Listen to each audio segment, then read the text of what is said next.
तो स्टार्ट करते हैं आज का वीडियो।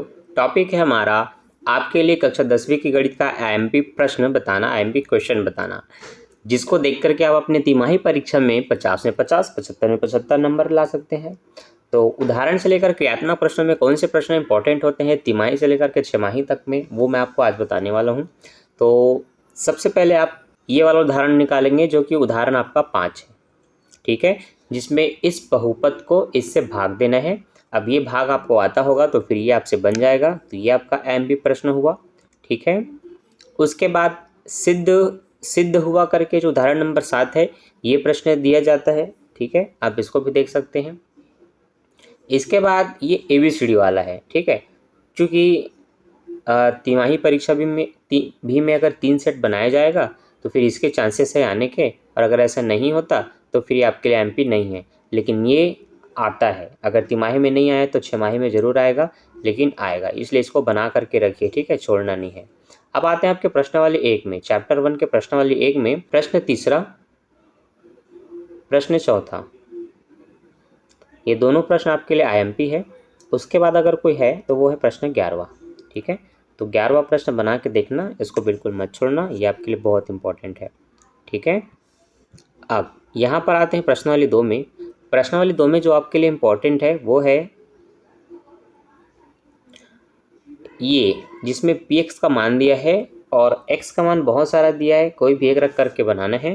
तो ये वाले प्रश्नों का अभ्यास कर लीजिए, अगर इसका कर लिए तो फिर इनमें से कोई भी आए आपसे बन जाएगा, ठीक है। तो ये एक इम्पॉर्टेंट हुआ। उसी तरह से अगला जो प्रश्न है मध्य पद तोड़ो, इसमें है तो वैसे बहुत सारे प्रश्न, लेकिन अगर सिर्फ इम्पॉर्टेंट की बात की जाए कि कोई एक इम्पॉर्टेंट है तो वो मैं आपको बता दूँ। 7 से लेकर के 9 तक के प्रश्न आपके लिए इम्पॉर्टेंट है, ठीक है। तो या तो आप 7 बना के देख लो, या तो 8 बना के देख लो, या तो 9 बना के देख लो, ठीक है। इतने में से ही प्रश्न आएगा, और अगर ज़्यादा ही सरल देना है तो फिर ऊपर के ये पहले, चौथे, तीसरे ये प्रश्न आ सकते हैं, ठीक है। लेकिन कम से कम 2 आपको बनाना है, एक 8वां बना के देख लीजिए और एक आप अपना चौथा नंबर का प्रश्न बना के देख लीजिए, ठीक है। बढ़ते हैं आगे अगले प्रश्न में। अगले प्रश्न में उदाहरण से हम स्टार्ट करेंगे। उदाहरण नंबर 9 जो कि आपका अध्याय 2 है। यहाँ पर एक छोटी गुफा में कुछ खरगोश और कुछ पक्षी हैं। ये वाला उदाहरण नंबर 9 आपके लिए बहुत इंपॉर्टेंट है, ये आता ही है, एग्जाम में पूछा जाता है, ठीक है।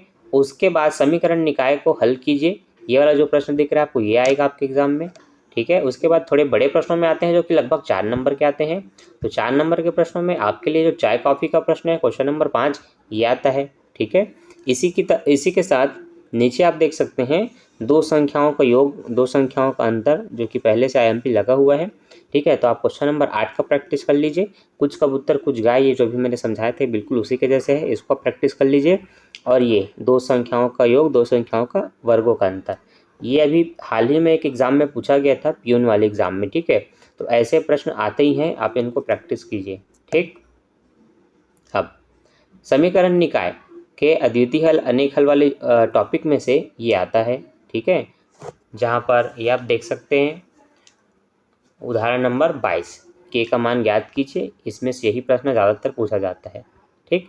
अब यहाँ से क्रियात्मक प्रश्नों से बात करें कि क्या आएगा, तो क्रियात्मक प्रश्नों से आप 5वां का पहला और दूसरा, चौथा का पहला बना के देख सकते हैं, सब वही है, के का मान आपको निकालना है। आगे बढ़ते हैं 3 अध्याय के प्रश्नावली 2 में। 3 अध्याय के प्रश्नावली 2 में जो हमारे लिए इम्पॉर्टेंट है वो है समीकरण के मूल हैं अथवा नहीं बताने को। तो लगभग करने वाले प्रश्न ज़्यादातर दिए जाएंगे आपको ऐसे प्रश्नों में जब आते हैं तो ये आप ये दोनों को टिक लगा लेंगे। यहाँ पर मूल ज्ञात कीजिए बोला है, मूल ज्ञात कीजिए में आप इसको टिक लगा सकते हैं और इसको, ठीक है। ऐसे प्रश्न आते हैं ज़्यादातर।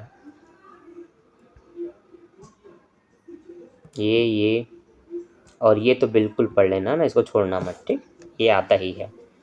यहाँ पर आप पहले वाले को प्रैक्टिस कर सकते हैं, पहले वाला बहुत संभावित है आने का, ठीक। अब आते हैं लगभग 6 नंबर के प्रश्नों में। तो 6 नंबर के प्रश्नों में इसको दिया जा सकता है, ठीक, मोस्ट आईएमपी आपका लास्ट क्वेश्चन। आगे बढ़ते हैं अगले प्रश्न में। अगले प्रश्न में ये भारतीय प्रश्न में लगभग 6 नंबर का अगर आना है तो ये इसके भी चांसेस है, और ये पूछा भी गया है। तो आप इस उदाहरण को देख लीजिए। इसके बाद कक्षा 10वीं की टेस्ट परीक्षा ये 5 नंबर 6 नंबर दोनों में से कोई भी पूछा जा सकता है, लेकिन ऐसे प्रश्न आते हैं एक क्रियात्मक में दिया, एक उदाहरण में दिया है। ठीक है, इन दोनों प्रश्नों का आप प्रैक्टिस कर लीजिए। ठीक है, आयु के प्रश्न आते हैं तो आयु की उदाहरण है। ठीक है, एक व्यक्ति और उसके पुत्र की आयु, इसका प्रैक्टिस कर लीजिए। ठीक, और एक सरल वाला प्रश्न भी बताऊँगा। इसी के साथ यहाँ पर आप देख सकते हैं आयत का परिमाप वाला क्वेश्चन दिया है, ये भी आता है, आप इसका भी प्रैक्टिस कर लीजिए। ठीक है, अब आते हैं यहाँ पर पूर्ण वर्ग विधि से हल कीजिए। ये टॉपिक थोड़ा टफ है तो ये नहीं आता, लेकिन फिर भी अगर कोई एक आता है तो फिर आप उसको अगर सॉल्व किए हैं तो फिर आपसे वो बन जाएगा। नहीं सॉल्व किए हैं तो आप कमेंट कर सकते हैं, उसका वीडियो आपको मिल जाएगा। ठीक, अब यहाँ पर अगर मैं बात करूँ कि कौन सा इंपॉर्टेंट है तो यही जो हमने अभी पहले देखा था, ये दोनों प्रश्न। ठीक, अगर आयताकार मतलब परिमाप के ऊपर अगर देना चाहे तो फिर ये आपका 7वें नंबर का प्रश्न आपके लिए इम्पॉर्टेंट है। ठीक है, तो दोनों प्रश्नों का अभ्यास करो, 4 नंबर आपको यहीं से मिलना है। अब आयु का जो मैं सरल प्रश्न कह रहा था वो ये है, नीलमणि की आयु, जो कि क्वेश्चन नंबर 10 है। ठीक, इसका प्रैक्टिस करो, और ये जो अभी मैंने परीक्षा वाला बताया था, अंक वाला बताया था, इसका है ना, इनको प्रैक्टिस करके रखो, ये लंबे समय तक काम आएगा आपके वार्षिक परीक्षा तक। ठीक है, इनको छोड़ना नहीं है। ठीक, यहाँ से विभेदक ज्ञात कीजिए। विभेदक ज्ञात कीजिए, ये प्रश्न 3 अध्याय का प्रश्नावली 4 है। विभेदक ज्ञात कीजिए में आपको एक नॉर्मल करने वाला प्रश्न, ये तो दिया ही जाएगा, इसको कभी नहीं छोड़ता। ठीक है, ये आता ही है, इसको एकदम कंफर्म टिक लगा लो और प्रैक्टिस करते रहो। ठीक, थोड़ा सा अगर ABC 3 सेट में अलग अलग देना है तो फिर इन दोनों के चांस बनते हैं। ठीक, तो ऐसे ही आपको MP बताते जा रहा हूँ, टिक लगाते जाओ। अच्छा लग रहा है तो फिर वीडियो को लाइक करते जाओ, वैसे लाइक एक ही बार करना है। ठीक, ये आपके लिए इम्पोर्टेंट है, ये आपके लिए इम्पोर्टेंट है कि कमान निकालने के लिए। यहाँ पर आप इसको प्रैक्टिस करेंगे। ठीक है, और ठीक, बस इतना ही। आगे देखते हैं। हाँ, 3 अध्याय का प्रश्नावली 5। ठीक है, 3 अध्याय के प्रश्नावली 5 में से इसमें से कोई सा भी एक क्वेश्चन आप बना लेंगे। ठीक है, यहाँ पर आप इनको बना के देख सकते हैं या फिर इनको। ठीक है, ये 2 प्रश्न। और आगे बढ़ते हैं। समांतर श्रेणी, समांतर श्रेणी में जो मूलतः प्रश्न आते हैं वो MN वाले आते हैं, जैसे कि आपका ये 6वां, ठीक है, ये 5वां, इनका प्रैक्टिस कर लीजिए। ऐसे प्रश्न आते हैं। फिर फूलों की क्यारी वाला एक बार आया था पिछले साल, ये तो आ सकता है, इसका प्रैक्टिस कर लीजिए। बस बाकी सब थोड़े टफ हैं आपके लिए, इनको नहीं पूछा जाएगा। ठीक, सरल से सरल पूछा जाता है हर एग्ज़ाम में, वैसे ही बोर्ड एग्ज़ाम में पूछा गया था ये वाला। ठीक है, प्रश्नावली 2 प्रश्न पहला, उसी के साथ ये जो तीसरा चौथा है वो दोनों सेम एक ही तरह के प्रश्न हैं, आप इनको प्रैक्टिस कर लीजिए, बस हो गया। ये जो IMP बता रहा हूँ ये आपके बोर्ड एग्ज़ाम के लिए, लेकिन अभी आपके लिए बस ये 1 से 4 तक आप बना लेते हैं ना तो आपको प्रैक्टिस हो गया, नंबर आपको मिलेगा ही। ठीक, यहाँ पर आते हैं तो अब मैंने इसी चैप्टर के प्रश्नावली 1-2 में बता दिया, तो फिर इधर के चांसेस बहुत कम है, एकदम ना के बराबर। लेकिन अगर आना है तो लास्ट के 11वें प्रश्न को दिया जा सकता है। ठीक है, या फिर 6वें प्रश्न को, तो 11 और 6वां टिक लगा लीजिए और उसका प्रैक्टिस कीजिए। अब यहाँ पर ये आपका 5 अध्याय है, 5 अध्याय से तो ज़बरदस्त क्वेश्चन आना है। देखिए 5 अध्याय में सबसे पहला तो ये वाला प्रश्न, प्रश्न दूसरा। ठीक, उसके बाद ये 5वां, इसको तो बोर्ड एग्जाम में 2-3 बार पूछ लिया था 6 नंबर के प्रश्न में। ठीक, चौथा, 7वां, 9वां। ठीक, इन सभी प्रश्नों का अभ्यास कीजिए।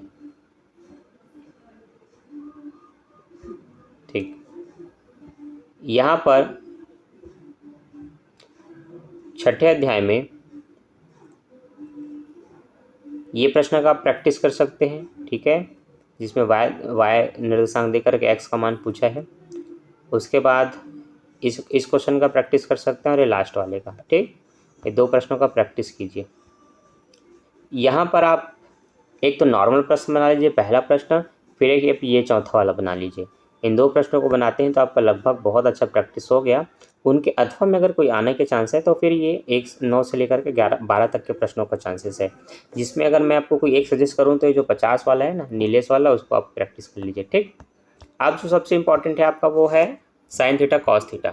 यहाँ से जो प्रश्न आते हैं उसको ध्यान से समझिएगा। ठीक है, यहाँ पर जो प्रश्न आते हैं ये वाले, यही अंक बदल करके एक बार और दिया गया है। ठीक है, तो ये दोनों प्रश्नों को प्रैक्टिस कीजिए, ये प्रश्न आते ही हैं। आप अपने पहले के जो बड़े बच्चे होंगे उनसे आप पूछ लीजिए, उनके भी एग्ज़ाम में आया है। तो ये प्रश्न आता ही है, आप इसको नहीं छोड़िए, इसको प्रैक्टिस कीजिए।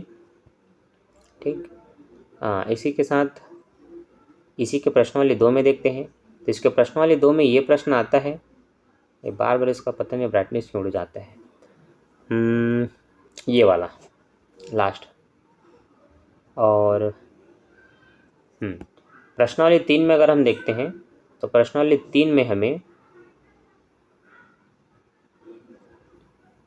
एक तो ये सिंपल सा प्रश्न मिलेगा जो कि 1 नंबर के हो सकते हैं या ज़्यादा से ज़्यादा 2 नंबर के। ठीक है, इन दोनों के चांसेस हैं आने के, या फिर इनके ना, इनका प्रैक्टिस कर लीजिए।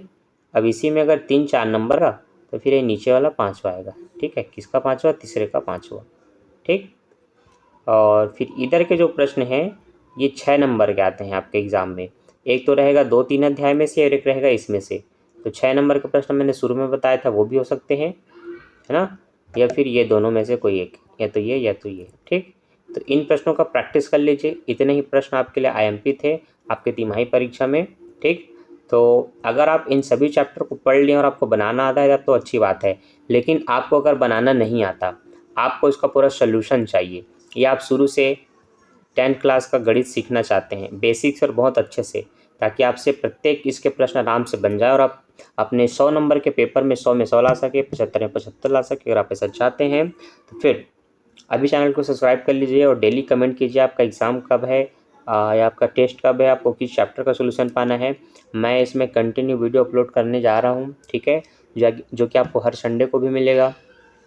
ठीक है, तो अगर आप चाहते हैं कि आप अभी से अपनी तैयारी अच्छे से करें तो फिर चैनल को सब्सक्राइब कर लीजिए, डेली के आने वाले वीडियो को देखिए, क्योंकि बेसिक वीडियो जो मैं डालता हूँ बेसिक गणित का, ये आपके बेसिक को स्ट्रॉन्ग करने के लिए है। क्योंकि आपका जोड़ना, घटाना, गुणा, भाग, लघुत्तम, महत्तम और आपका XYZ का नियम, करनी का नियम, पक्षांतर का नियम, ठीक है, ये सब सम संख्या, विषम संख्या, प्राकृतिक संख्या, सबका आपको विशेष ज्ञान होना चाहिए। क्योंकि यही जो बेसिक आपकी अच्छी होगी तब चैप्टर आपसे एक बार में बनेगा।